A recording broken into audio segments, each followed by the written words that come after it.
22 जानेवारीला अयोध्येमध्ये राम मंदिराचं उद्घाटन होतंय आणि अख्खा देश ज्या राम मंदिर उभारणीसाठी अनेक वर्षापासून भांडत होता ते स्वप्न साकार होतं। परंतु हे स्वप्न साकार होताना काही लोकांनी दुधात जसा मिठाचा खडा टाकावा त्या पद्धतीचे वक्तव्य करायला सुरुवात केली आहे। मग राम मंदिर तुमच्या प्रॉपर्टी आहे का? राम मंदिर तुमचं आहे का?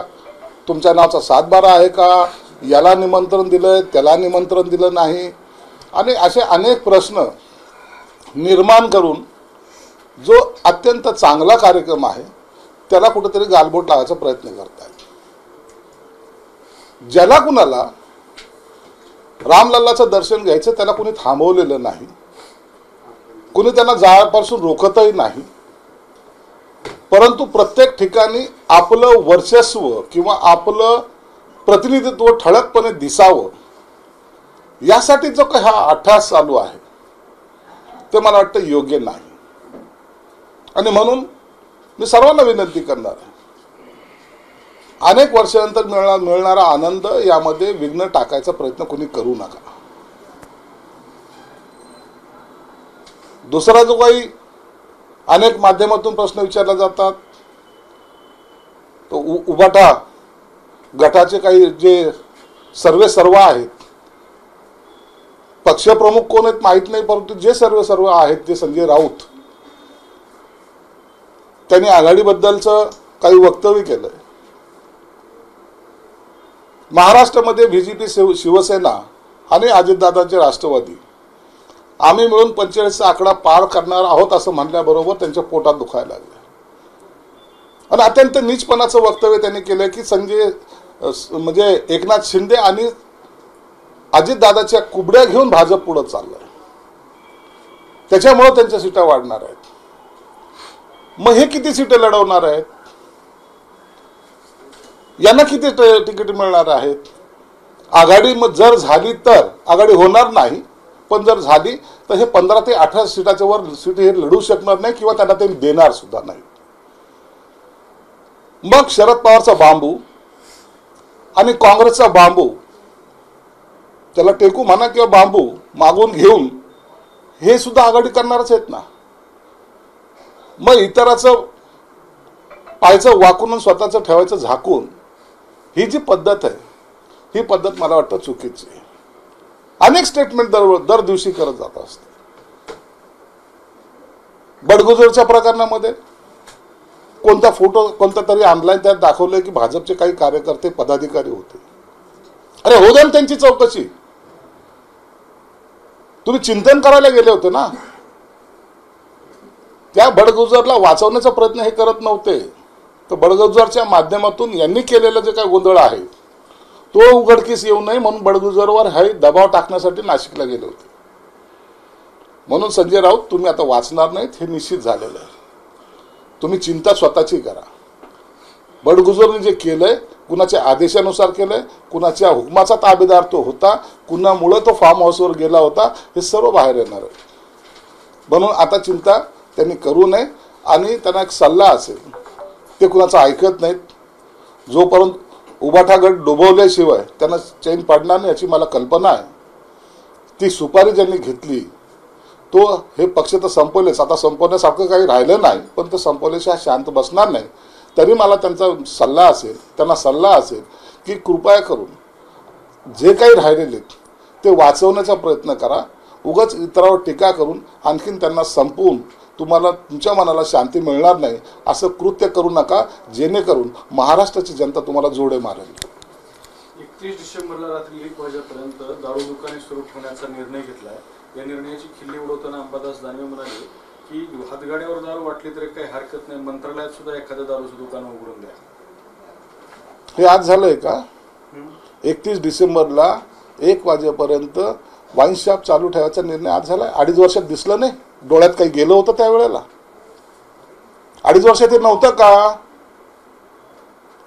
कसले वक्तव्य करताय तुम्ही? 2.5 वर्षामध्ये 31 डिसेंबर असा दाखवा की 1 वाजेपर्यंत दुकान बंद होते, त्याच्यापूर्वी 10 वाजता बंद झाली होती। अनेक वर्षापासून एक वर्षाचा शेवटचा दिवस म्हणून काही लोक आनंद साजरा करतात, तेही घरात. त्यांना कुठेही असा रस्त्यावर धिंगाणा करायला कुणाला अलाव केलेलं नाही. आणि जोला आनंद साजरा करायचा असेल तर त्यांनी कोणतंही गैरकृत्य करू नये अशी सगळी व्यवस्था पोलीस यंत्रणेमार्फत सुद्धा केली जाते.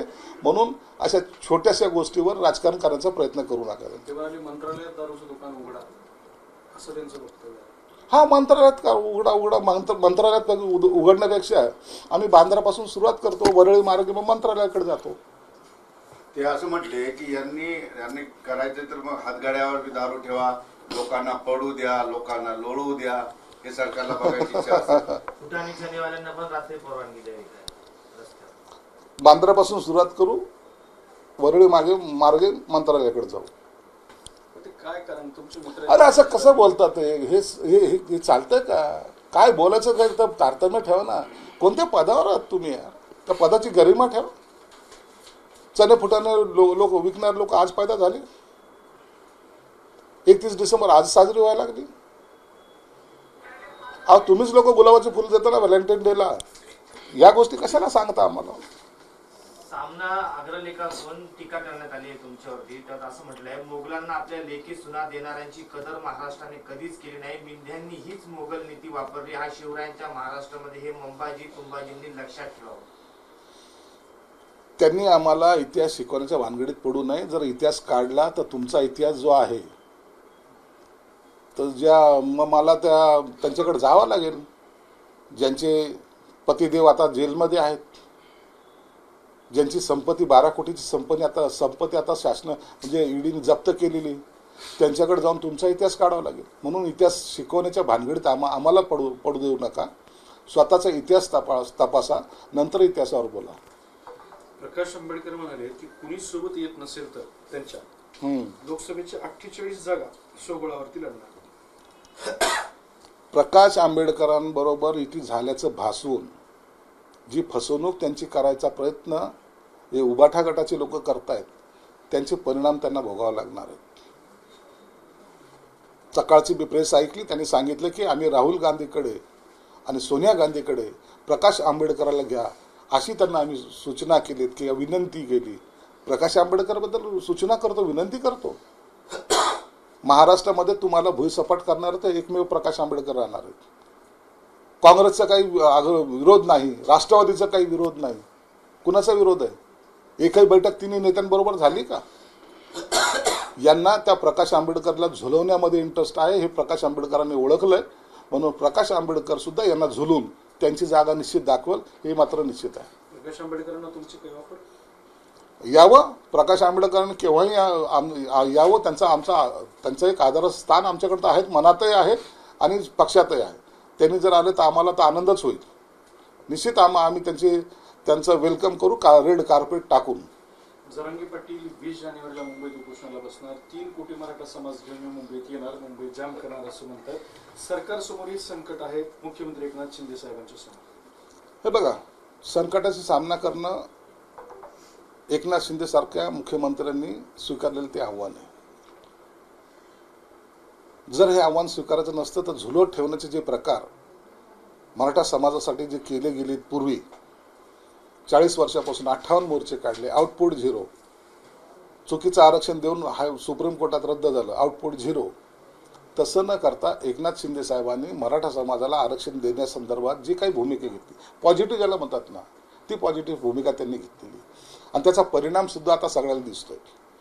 जवळपास 4-5 लाख लोकांनी आतापर्यंत ओबीसी समाजाचं व कुणबी समाजाचं सर्टिफिकेट घेतलं. हे कशाची देण आहे तर एकनाथ शिंदे साहेबांनी केलेली मेहनतीचं हे फळ आहे.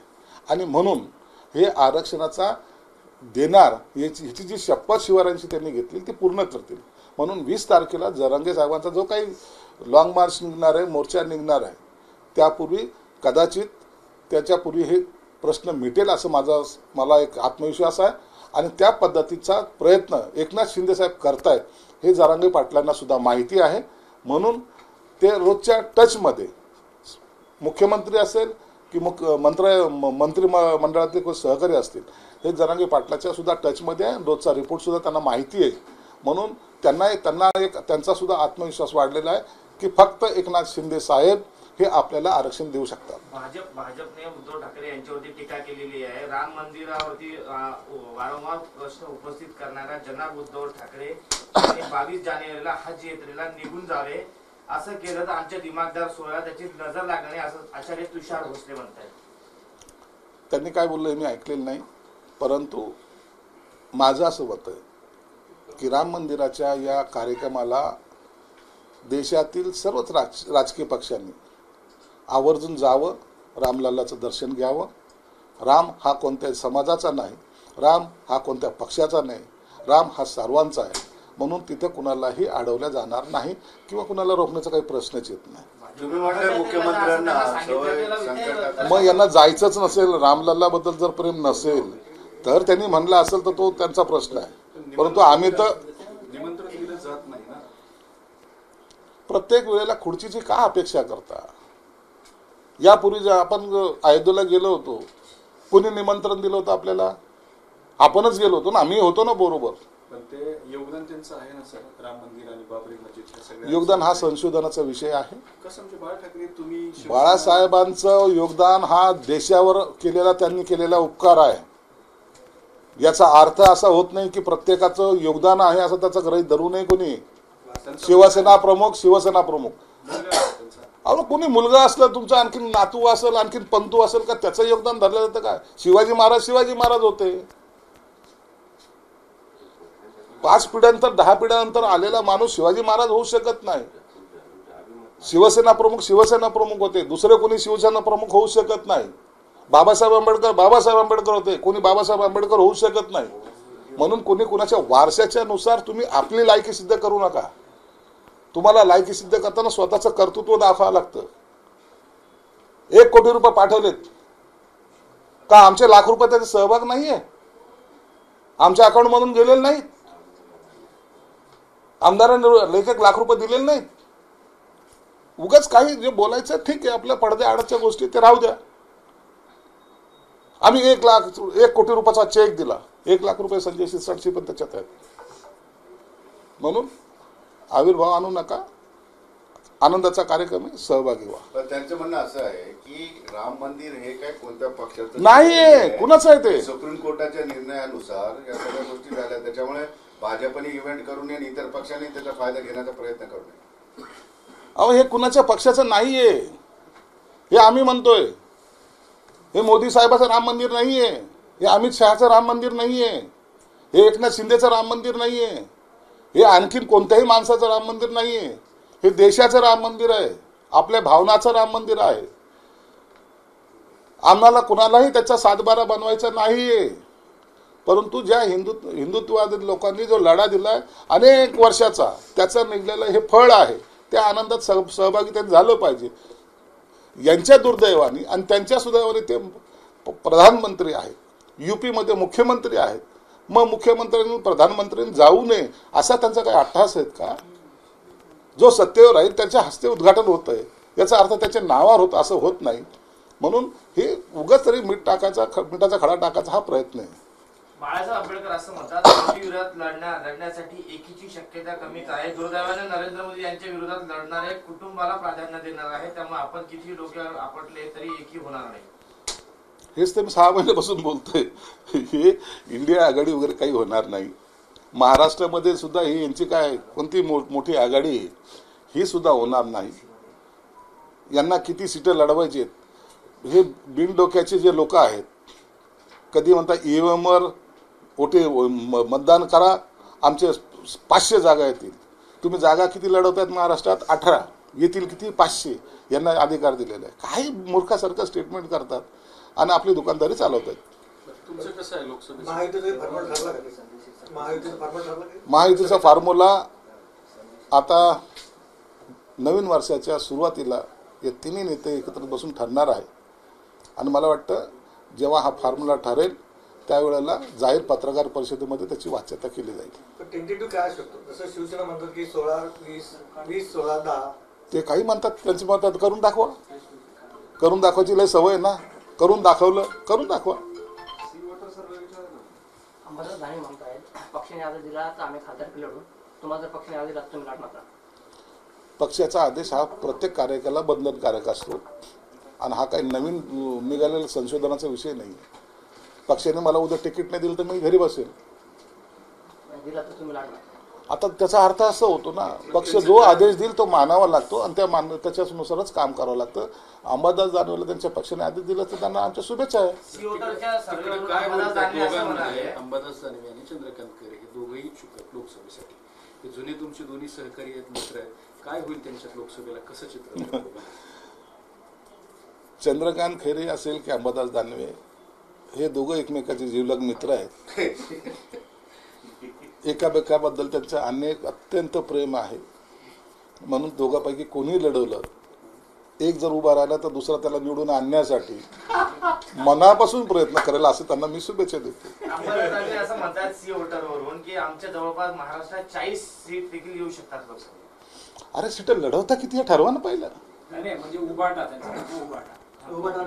माहिती युती होणारच नाही तर का सीट येतील कसे? तुमची प्रथमता युती होणार नाही. मी तुम्हाला आज बॉन्डवर लिहून देऊ शकतो, आघाडीची युती होणार नाही. आमची निश्चित होणार आहे. तुम्ही कमळाच्या फुलावर लढणार आहात की आम्ही आमच्या पक्षाच्या चिन्हावर, अजितदादाच्या चिन्हावर, शिवसेना शिवसेनेच्या चिन्हावर, भाजपच्या चिन्हावर. राम मंदिराचा किती फायदा होईल तुम्हाला? राम मंदिर हे फायद्यासाठी नसतं. राम मंदिर या भावनेचा प्रश्न आहे आणि काम करणाऱ्याच्या मागे जनता उभी असते. हे महाराष्ट्राने नाही देशाने दाखवून दिलेलं आहे. म्हणून गेल्या निवडणुकीमध्ये 3 राज्यामध्ये बहुमताने भाजप निवडून आलं. त्याच पद्धतीने इथं आघाडी सरकार जे काम करत नव्हतं, आता युती सरकार जे काम करतं, ज्या स्पीडने काम करतं, म्हणून इथे सुद्धा 2024ला विधानसभेमध्ये सुद्धा आमची युती मजबूतीने बहुमताने निवडील 200चा आकडा आम्ही पार करणार आहोत. पुरेसा